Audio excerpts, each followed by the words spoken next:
plateau de la grande team. Bonsoir, bonsoir. Salut, bonsoir, salut. Comment allez-vous? Ça va super bien et vous? Ah ben, ça va bien. Ouais. Ah, mais moi, je suis contente hein, parce que j'écoute tellement cette chanson. Ah, c'est vrai. Ah bah bien sûr, Merci beaucoup, bien ça sûr. fait plaisir. Ça fait plaisir. Alors, ben, Rémi, bienvenue hein, sur Merci. le plateau de la grande team. Merci, merci. C'est une émission de sport ici. Donc, évidemment, on va parler de votre actualité, mais on va également parler de votre relation avec le sport. Alors, première question, quel est votre sport préféré, Rémi? Mon sport préféré, je crois, c'est le football. Le football. Le football. Ouais. Ah, super. Vous supportez quelle équipe? Supporter quelle équipe? En ce moment, je supporte Juventus parce que Cristiano Ronaldo il est là-bas. D'accord. Ouais. Bon, donc Donc, moi, vous supportez Cristiano ouais, Ronaldo, je supporte en fait. Cristiano Ronaldo. Voilà. D'accord. Donc, désolé aux gars du Barça et puis de Messi, Yako, ça va aller, mais c'est le meilleur joueur au monde. Voilà. Eh bien... Voilà, on va jamais trancher cette histoire. Non, non, non. Oh. Non, mais c'est vrai. Quelqu'un qui commence, qui n'a pas peut-être toutes les aptitudes, qui n'a pas tous les talents, qui travaille, et aujourd'hui qui a des statistiques, on va dire, a priori égales à celles de Messi, ben c'est plus que... Non, lui, il est trop fort. Il est trop fort. D'accord. Est-ce que vous pratiquez le sport au quotidien? Au quotidien, chanter, rester sur scène, marcher un peu par moment, ouais, on va dire ça. Et à la salle, un peu de muscu? Bon, en fait, je n'ai pas commencé, tu vois. Je ne veux pas encore frustrer les gens. Parce que pour l'instant, je laisse un peu les gens. Tu sais, aujourd'hui, là, c'est devenu une question de malin, de mots, tu vois. Les gens, souvent en salle, ils bâchent, comme on dit, pour venir montrer, voilà. Il y a même certains artistes, ils se déshabillent sur scène. Oui. Voilà. Et ils pensent que ça, c'est déshabillé. Donc, pour C'est l'instant, pas tu vois, votre cas, vous vous déshabillez non, pas? pour l'instant, il n'y a pas encore bâché. Pour l'instant. Voilà, il n'y a pas encore, je ne veux pas frustrer, tu vois. Donc, quand ça va commencer, quand je vais partir, me promener nuit à Abidjan ici. Ah. Bon, vous passez beaucoup de temps à regarder les matchs de foot à la télé? Pour être vrai, ça fait quoi? Peut-être 4 ou 3 années que je ne regarde plus réellement la télévision, en fait. Ouais, Ok. parce que à cause de peut-être mon travail, et puis aujourd'hui, c'est plus forcément mon dada, tu vois. Donc, je ne sais même plus, en fait, les actualités. Tout récemment, on m'a informé qu'il y a la Ligue des Champions sont en train de jouer, donc je ne suis plus, en fait. Ah oui, Avant, carrément. avant, pour rien au monde, je raterais un match de la Côte d'Ivoire ou bien du Real, mais aujourd'hui, là, je suis pas informé. je Ah, même regarde quand les éléphants jouent, vous ne savez pas? pas. Non, même pas, parce que s'ils sont en train de jouer, on sait, parce que On entend. on informe que la Côte d'Ivoire joue et voilà, on les supporte de cœur, mais je suis pas trop télévision. D'accord, très bien. Est-ce qu'il y a un événement sportif que vous ne manqueriez pour rien au monde? Un événement sportif à la télévision? À la télévision, non? Ou pas? Ouais, les Jeux Olympiques. Les Jeux Olympiques, parce que... Ça, vous voilà. suivez au moins? Ouais, ça je suis, tu vois. C'est chaque 4 ans, je crois. Les Jeux Olympiques Voilà, d'été, ouais. donc je suis. Voilà. Tous les gens qui sautent dans les airs pour plonger dans l'eau, voilà, j'aime ça aussi. J'aime la natation aussi. C'est bien, c'est bien. Donc, en fait, si on comprend bien, Rémi et Aidan regardent la télé une fois tous les 4 ans. D'accord, bon, c'est pas mal. Pourquoi elle a résumé comme ça? Ah, ben c'est vous qui l'avez dit, hein, attendez. Alors, prenons un cas concret et palpable. La Juventus de Cristiano Ronaldo perd, et vous regardez le match hein, exceptionnellement. Comment vous réagissez? Bon, après, comment j'ai réagi? C'est pas de sa faute si la Juventus perd. Parce que lui, il est très bon. S'il y avait peut-être 10 autres Cristiano Ronaldo sur le terrain, il ne pouvait pas perdre. Ça, c'est pas possible. Donc, je vais compatir de façon spirituelle à la douleur de ma star. Mais je vais chanter, quoi. Parce que moi, quand je suis pas trop bien, je suis pas trop content, moi, je fais que chanter ou bien soit je joue au piano et puis ça passe. Voilà. Mais c'est un peu ça, quoi. Après, on est habitué. Je ne sais même pas qui l'a envoyé là-bas. Je ne sais pas. Ah bon, hein, vous auriez préféré qu'il reste au Real? Non, pas au Real Madrid, mais tu vois, une autre équipe, qui est plus costaud, tu vois. Que la Juve? Voilà, que la Juve. Parce qu'en ce moment-là, moi, je pense qu'ils ne sont pas trop top. Ils perdent beaucoup de matchs. C'est malheureux, mais bon, ça va aller. Non, je crois qu'il est très au fait de l'actualité de sa star. Voilà, Ouais. Aujourd'hui, on annonce tout simplement qu'il souhaiterait terminer sa carrière du côté du Sporting Lisbonne où il a commencé, en allant au terme de son contrat du côté de la Juventus. De la Juve, ouais. Quand Cristiano va arrêter sa carrière pour Edan, ce sera la fin de... Bon, pas vraiment. Pas vraiment. C'est-à-dire que dans la nouvelle génération, il y a une star que vous êtes en train d'apprécier. Oui, dans la nouvelle génération, c'est Cristiano Ronaldo. Hein. Il n'y a pas Mbappé, alors... Non, Mbappé, là, on parle de lui, tu vois. On parle de Mbappé, de Neymar. Mais bon, moi je ne suis pas trop fan de ceux-là. L'ancienne génération Cristiano, la nouvelle génération Cristiano. S'il devient coach, ben, je vais suivre Cristiano en tant que coach, tu vois. Voilà. C'est un peu pour moi de la musique. Quand je vais peut-être, quand il va devenir coach, peut-être que moi je serai peut-être maestro ou bien producteur. Donc voilà, il faut bien le suivre. C'est quelqu'un qui a beaucoup vous bossé. Vous savez que Cristiano, il va beaucoup à la salle, hein, donc vous pouvez faire aussi comme lui dès à présent, sans pas besoin d'attendre finalement. Non mais en fait après aussi, la salle c'est le quotidien des joueurs, tu vois. Ils doivent toujours tenir la forme. Donc nous, le quotidien des artistes, on entretient aussi la gorge. Mais comme je dis, je ne vais pas encore parce que je ne veux vraiment pas frustrer les gens, tu vois. Parce que bientôt là... Ça vient, le goût de ça vient. Bon, et bien très bien. Mesdames et messieurs, donc Rémi Aydan est sur le plateau de la grande team ce soir. Il sera avec nous jusqu'à 22h, donc si vous avez des questions à lui poser, n'hésitez pas, faites-le. Vous allez sur la page Facebook de la 3 et puis vous laissez une petite question sous la publication relative à l'émission de ce soir. Allez, bon Rémi, on va parler sport, on va parler également de l'actualité sportive. Vous êtes prêts? Ouais, ça va. Eh bien, on y va pour l'actu.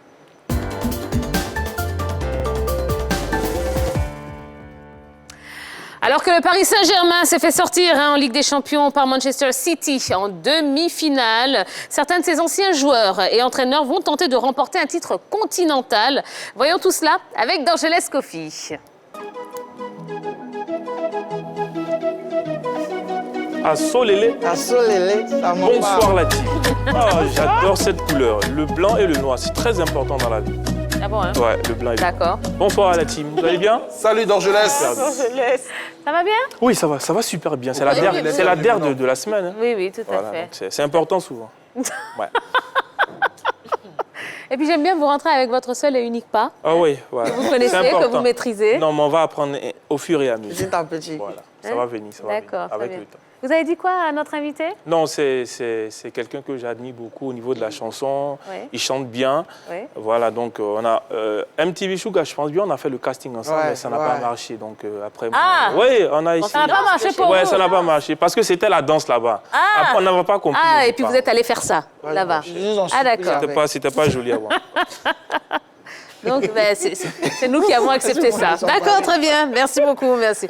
Bon, allez, Dorgelès, parlons donc de la revanche, des ex-parisiens. Alors, qui sont ces ex-parisiens qualifiés pour les finales de Ligue des Champions et de Ligue Europa? Il y a Thomas Tuchel, Thiago Silva, Unai Emery et Edinson Cavani tenteront dans quelques semaines de remporter un trophée européen. Les deux premiers joueront la finale de la Ligue des Champions le 29 mai prochain, quand le technicien espagnol et l'attaquant uruguayen sont en lice pour décrocher la Ligue Europa. D'accord. Alors, combien de temps est-ce qu'ils ont passé exactement au Paris Saint-Germain? 27 avril 2018, Unai Emery annonce son départ du Paris Saint-Germain après 2 saison sur le banc des Franciliens. 26 août 2020, Thiago Silva, qui a porté le maillot parisien pendant 8 ans, annonce son départ du club de la capitale. Edinson Cavani, lui, aura passé 7 ans au Paris Saint-Germain. Le 14 juin 2020, il part à son tour. 29 décembre de la même année,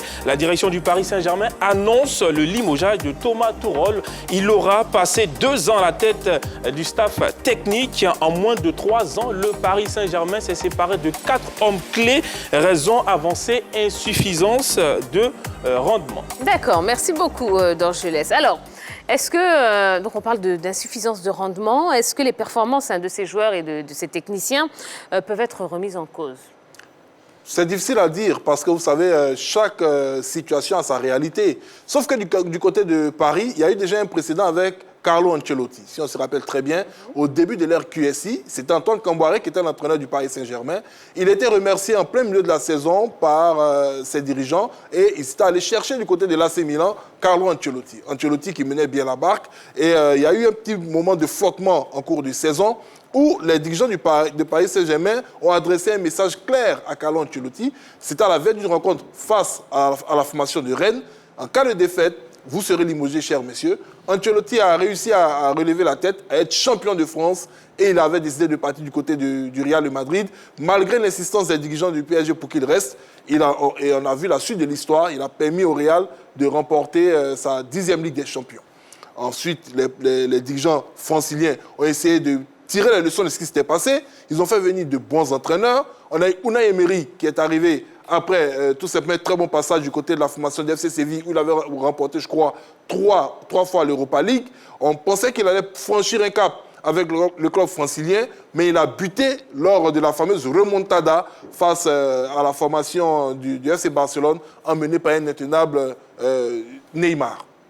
À partir de ce moment, il avait déjà perdu la confiance de ses dirigeants qui cherchaient tout simplement un moyen de le libérer. Il est parti, Thomas Tuchel est arrivé, on s'est dit c'est la solution. Il va arriver à trouver tout simplement ce qui ne va pas permettre au club de remporter cette Ligue des Champions. Une finale perdue.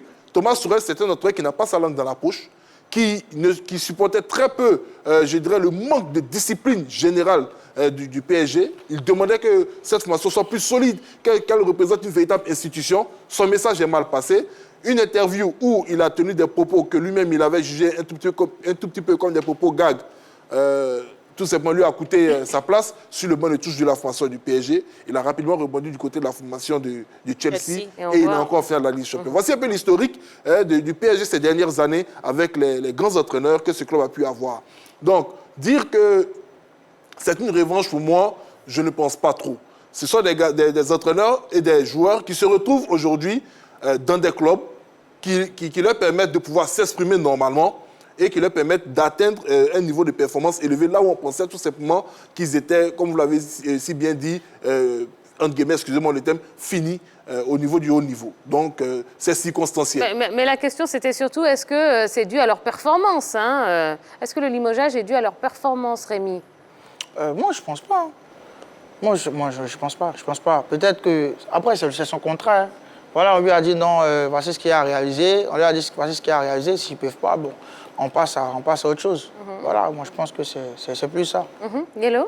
Je suis d'avis avec Rémi et Jean-Philippe Auria. Je ne pense pas que leur capacité est remise en doute, mais je crois que le Paris Saint-Germain n'a pas quand même une grande tradition de garder des entraîneurs, parce que quand on regarde, par exemple, les dates de 2013 à 2020, Laurent Blanc a fait que 3 ans, Unai Emery 2 ans et Thomas Tuchel 2 ans. Donc, ils n'ont pas carrément cette tradition-là de garder des entraîneurs très longtemps. Et surtout, avec l'argent qu'ils déboursent dans les différents recrutements, surtout avec l'arrivée des nouveaux investisseurs qataris qui, pour eux, attendaient carrément la Ligue des Champions. Quand ils dépensent beaucoup, ils attendent beaucoup de résultats. Et quand ça ne suit pas, c'est clair qu'il y aura des limogeages. La question également que je me pose, est-ce que forcément, c'est les entraîneurs qui sont vraiment à la base de tout ce qu'on voit au Paris Saint-Germain? Parce que les entraîneurs ont toujours fait leur travail quand même. Quand vous prenez Unai Emery à la tête du Paris Saint-Germain, il a glané 7 titres. Thomas Tuchel, en 2 ans, c'est 6 titres et une finale de Ligue des Champions. Donc quand on le limoge, on se pose beaucoup de questions. Vous avez également un garçon comme Thiago Silva qui était capitaine, 8 ans au club, 23 titres. Pour lui, ils ont... On va dire, des joueurs capables de permettre à cette équipe du Paris Saint-Germain d'aller gagner des titres. Il faut donner aussi le temps aux entraîneurs de pouvoir bien bâtir leur équipe. Parce qu'il ne suffit pas d'injecter l'argent dans le club et puis demander tout de suite demain qu'on ait forcément des trophées. Parce qu'au Paris Saint-Germain, on est souvent en train de recruter. Aujourd'hui, quand vous prenez sur le côté droit, côté gauche, il y a encore des problèmes. Les Dagba, donc vous allez voir, la saison prochaine, on va essayer de recruter. Après, il faut trouver la stabilité dans ce club pour permettre aux joueurs d'aller le plus loin possible, souvent dans les compétitions. On a raté la première année, on va essayer de se remotiver pour aller chercher, pourquoi pas, la deuxième année. Non, moi j'ai toujours dit, comme je le disais tout à l'heure lorsque j'entendais mes propos, c'est un problème d'environnement. C'est un problème d'environnement. Ouais. Thomas Tuchel s'est retrouvé dans une situation à l'approche des fêtes de Noël où il s'apprêtait à convoquer Neymar quand il a appris que Neymar était parti du côté du Brésil avec l'autorisation des dirigeants sans que l'entraîneur ne soit au courant. Mais ça ne se fera jamais dans un top club européen. Voici un exemple palpable de ce que vivent certains responsables du côté de la formation du PSG. Ils ont fait venir des directeurs sportifs de très haut niveau. Avant Leonardo, il y a eu l'ancien directeur sportif de la formation de Porto qui réalisait des merveilles là-bas. Quand il est arrivé du côté de Paris, on a l'impression que ce monsieur n'avait jamais exercé dans ce domaine, tout le temps décrié sur les recrutements, tout le temps décrié pour les écarts de comportement des joueurs. Donc, il y a des joueurs qui arrivaient à toucher directement les dirigeants du club sans forcément passer par la voie hiérarchique, c'est-à-dire l'entraîneur, le directeur sportif et autres, et qui faisaient la loi. Et c'est ce qui a toujours prévalu ici du côté de Paris. Aujourd'hui, il y a une bataille d'ego. J'ai dit aujourd'hui parce qu'elle continue. C'est vrai que les derniers résultats les ont un peu masqués entre Kylian Mbappé et Neymar. On se rappelle que quand Neymar avait évoqué son envie de retourner à Barcelone, Mbappé avait réclamé tout simplement que le projet soit bâti autour de lui. Neymar est resté. On a mis cette promesse au placard et on annonce pêle-mêle l'arrivée de Cristiano Ronaldo, l'arrivée de Lionel Messi, alors qu'on a des joueurs sur lesquels on doit compter pour bâtir tout simplement une équipe assez solide. Alors, justement, est-ce que la gestion des hommes n'est pas le problème majeur du Paris Saint-Germain? Effectivement, parce qu'on trouve qu'au Paris Saint-Germain, pour ma part, quand je regarde cette équipe du Paris Saint-Germain, j'ai l'impression que les joueurs sont au-dessus de l'institution. Il a parlé du cas Neymar. Aujourd'hui, je pense que Neymar, c'est le big boss du Paris Saint-Germain. Il fait tout ce qu'il a envie de faire. Mais au Barça, Neymar ne pouvait pas faire ça. Donc, arrivé à un moment donné, il faut recadrer les choses. L'institution doit être plus au top par rapport aux joueurs. Donc, c'est l'institution qui dicte la cadence, comme on a le cas au Bayern Munich, à Liverpool, c'est ce qu'il a fait. Mais au Paris Saint-Germain, c'est les joueurs qui dictent la cadence. D'accord, Rémi? Bon, moi, pour rebondir, je pense qu'il y a un souci de gestion des hommes. Et puis, c'est l'argent là qui les fatigue. Parce que aujourd'hui, le Paris Saint-Germain, c'est devenu un peu comme un club vintage, un club, comment je vais dire ça, 12 étoiles. Vous voyez un peu, ils prennent des stars ici, ils prennent des stars ici. On sait qu'on peut se faire, on a de l'argent, donc on prend plusieurs talents, de super talents qu'on met ensemble. Mais après, il y a des questions de go. Et il n'y a pas en fait un suivi au niveau de gestion humaine pour encadrer ces joueurs-là. Parce que eux, ils sont venus, qu'ils perdent ou qu'ils gagnent, ils vont toucher leur argent. Mais les autres qui sont dans le championnat, qui n'ont peut-être pas les finances comme le Paris Saint-Germain, bon, eux, ils sont venus pour gagner. Donc c'est clair que tu mets ces deux sélections. Je prends à l'époque au niveau de la CAN avec la Zambie. C'était la Zambie qui avait gagné là. Voilà. Quand ils arrivent, ben, ils savent où ils sont quittés. Ils n'ont pas peut-être tout le luxe que peut-être la Côte d'Ivoire, je vais vite parler de ça, que la Côte d'Ivoire a à côté structure. Donc quand ils arrivent, pendant qu'ils sont en train de faire les bluffers, les stars sur le terrain, ben, les gars, ils sont venus pour gagner. Donc il y a ça.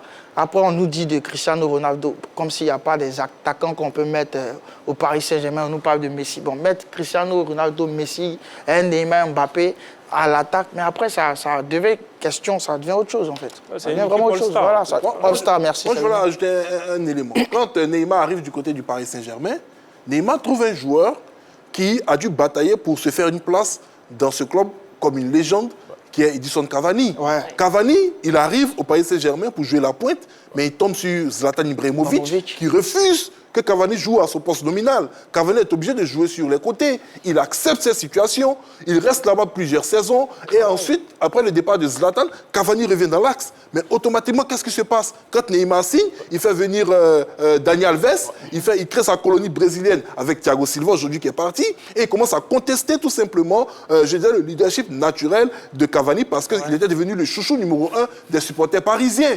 Et cela a poussé Cavani à partir, parce que quand il le fait, le club ne soutient pas celui qui était à l'époque, pour ne pas dire même toujours, le meilleur buteur historique du Paris Saint-Germain. Mais il se dit, mais c'est dingue.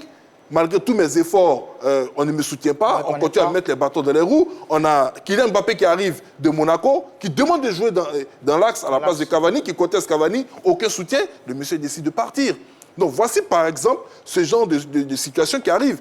Si on fait le parallèle de cela avec un club comme le Real de Madrid qui recrute Eden Hazard à 100 millions d'euros, qu'Eden Hazard arrive, il a dit que c'était pour le charrier, mais on sait très bien que derrière, il avait une volonté réelle de prendre le numéro 10. Il dit à Modric, moi, est-ce que tu peux me passer ton numéro 10? Modric dit jamais. C'est vrai que Modric a le ballon d'or, mais si on regarde la valeur marchande des deux joueurs, c'est Hazard qui est censé porter le projet. Mais on lui a dit attention, malgré le fait qu'on t'ait acheté cher, malgré le fait que tu aies un salaire élevé, il y a quand même le respect des anciens à avoir ici. Absolument. Donc, c'est que peut-être il n'y a pas du côté de Paris, et on se rend compte de cela aujourd'hui. Voilà. Bon, eh bien, très bien. Merci beaucoup. Je vous en prie. Allez, alors, on revient un petit peu à vous, Rémi. Bon, Dorgelès nous a fait une petite confidence. Hein. Vous avez passé donc, le casting de MTV Shuga ensemble. Vous avez été retenu. Et ben, vous avez tourné dans cette série sud-africaine. On va regarder quelques extraits.